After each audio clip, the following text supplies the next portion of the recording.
Hello, salut chez Expert, comment tu vas?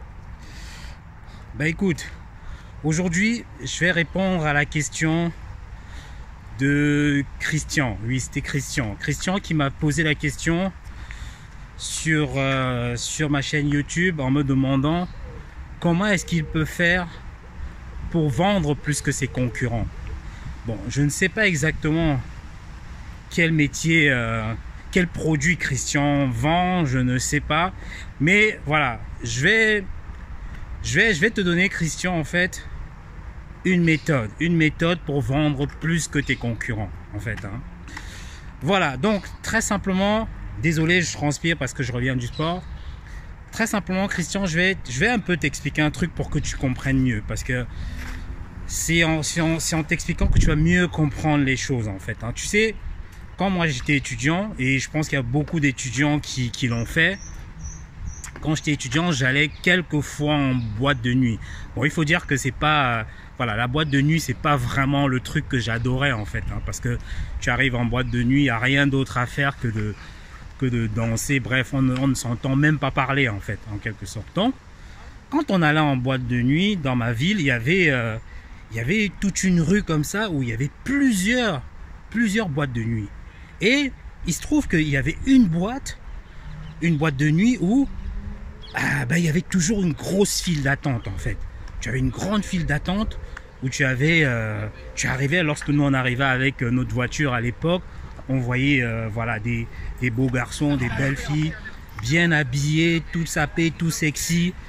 Et là, on se disait, voilà, c'est l'endroit pour y être, en fait. On se disait, c'est vraiment the place to be, c'est l'endroit à y être, parce que tu vois du monde, tu te dis, ça te donne envie. Et à ce moment même, tu es prêt à tout pour rentrer dans cette boîte. Tu es prêt même à payer le prix double pour pouvoir avoir accès à cette boîte de nuit. Donc c'est ce qu'on faisait, on faisait la queue. Et quelquefois, peut-être parce qu'on connaissait peut-être un vigile par-ci par-là, on rentrait dans la boîte. Et moi, à cette époque, je m'étonnais toujours de voir qu'à chaque fois que je rentre dans la boîte de nuit était presque vide, en fait. Il n'y avait pas grand monde. Mais pourtant, à l'extérieur, ils avaient bloqué du monde et il y avait une grosse file d'attente qui était là dehors, des fois dans le froid et tout. Mais tu te dis, mais là, je me suis posé la question, je me suis dit, mais pourquoi est-ce qu'ils font ça? Et un jour, je suis allé voir on va dire un serveur de la boîte de nuit. Je lui ai demandé, mais attends, dites-moi, pourquoi est-ce que vous faites attendre les gens à l'extérieur? Et pourtant, la boîte, voilà, il y a personne dans la boîte, quoi, en fait. Il me dit non, en fait, c'est simplement parce que il y a des choses à ranger, il faut que la boîte elle soit propre avant de pouvoir accueillir du monde. Je me suis dit non, ça c'était pas très clair. C'était pas très clair sa réponse. Et donc, par chance, j'ai fait la connaissance du gérant. C'est quelques mois après, je fais la connaissance du gérant et je lui pose la question. Je lui dis, mais pourquoi est-ce que la boîte est vide, votre boîte de nuit est vide et vous faites attendre autant de monde à l'extérieur? Il me dit, ouais, tu sais Bertrand, ça c'est une technique. C'est la technique de l'appât. En fait, lorsqu'on laisse autant de monde à l'extérieur, c'est la preuve que notre boîte de nuit est la bonne, est la meilleure, que c'est de place to be, c'est l'endroit pour y être, en fait. Et ça donne envie aux gens de venir encore et encore. J'ai fait, ah! Et c'est à ce moment que j'ai compris le principe de la preuve sociale, la notion de preuve sociale. En fait, qu'est-ce que dit le principe de preuve sociale? Ce principe dit que quand tu as plusieurs personnes, un bon nombre de personnes qui font une chose, les autres autour ont envie de faire la même chose, en fait. Les autres autour se disent que c'est la meilleure façon de faire, c'est la meilleure option, en fait. Donc c'est ça. C'est que, je vais prendre un exemple. Si toi, par exemple, imagine, tu arrives là dans une ville, tu ne connais personne. Tu connais personne et tu as envie de manger dans un restaurant. Tu vois un restaurant A où il y a plein de gens qui font la queue, qui font la file d'attente. Et tu as un restaurant B où il y a presque personne. Dis-moi, quel est le restaurant que tu vas choisir? Sincèrement, quel est le resto que tu vas choisir? Dis-le-moi sincèrement. Est-ce que tu vas aller dans le resto A où il y a une file d'attente, ou bien tu vas aller dans le resto B où il y a quasiment personne? Forcément, tu vas aller dans le resto A. Oui, tu vas aller dans le resto A parce que comme tu ne sais pas, tu te dis que si toute la masse, si toutes les personnes vont vers le resto A, forcément, ça veut dire que le menu il est bon, le repas il est bon en fait. Donc c'est ça l'effet de preuve sociale. Et il y a d'ailleurs même un groupe de restaurateurs, un groupe de restaurants qui a appliqué justement cette formule en fait de la preuve sociale et qui le fait très très bien. C'est une chaîne de resto appartenant à, on va dire, à des Portugais. Bon, je ne donnerai pas le nom, je ne vais pas citer le nom ici pour ne pas faire de la pub en fait. Et donc cette chaîne de resto, qu'est-ce qu'elle fait? C'est que déjà lorsque tu arrives dans le parking, tu vois du monde aligné.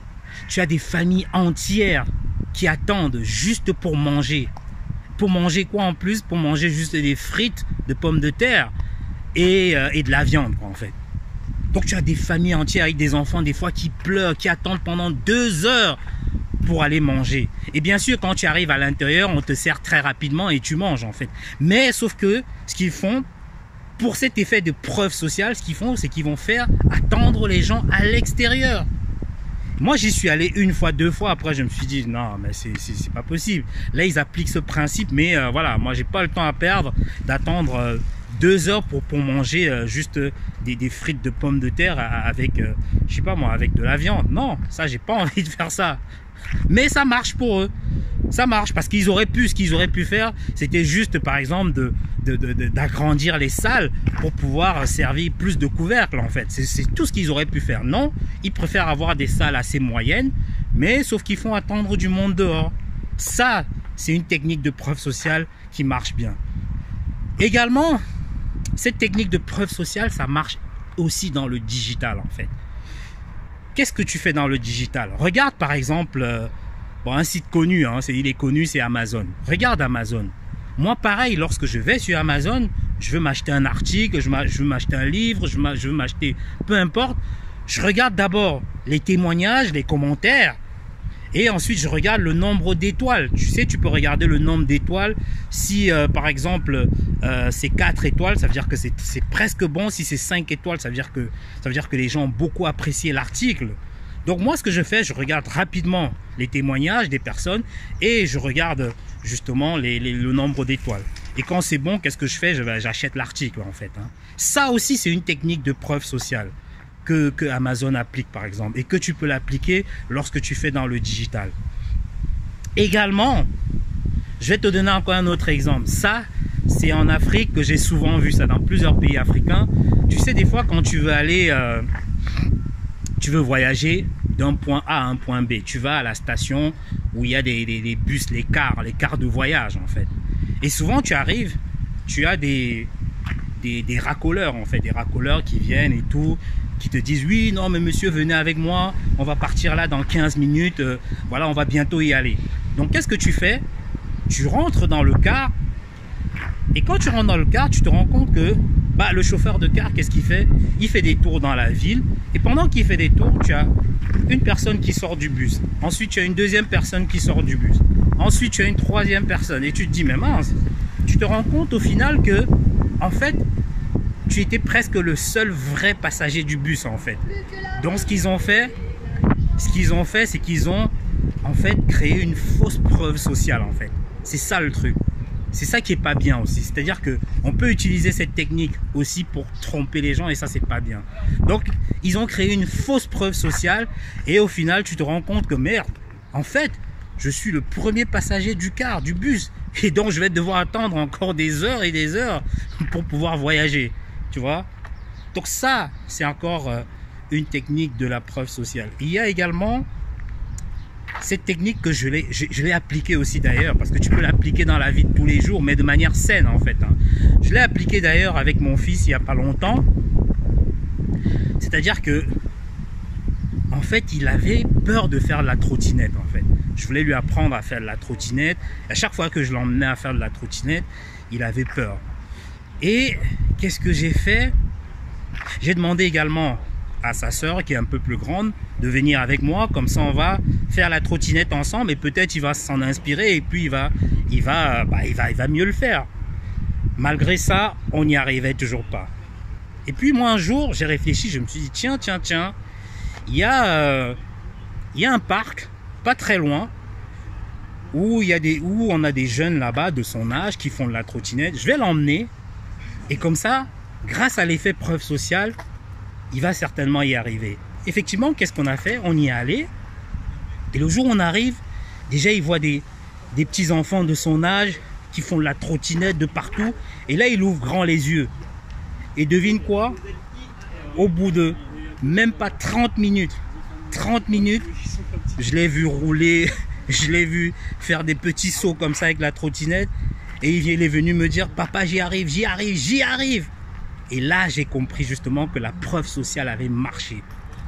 Donc, tu comprends quelque chose, c'est que généralement, cette preuve sociale fait en sorte que l'être humain, généralement, a tendance à suivre la masse.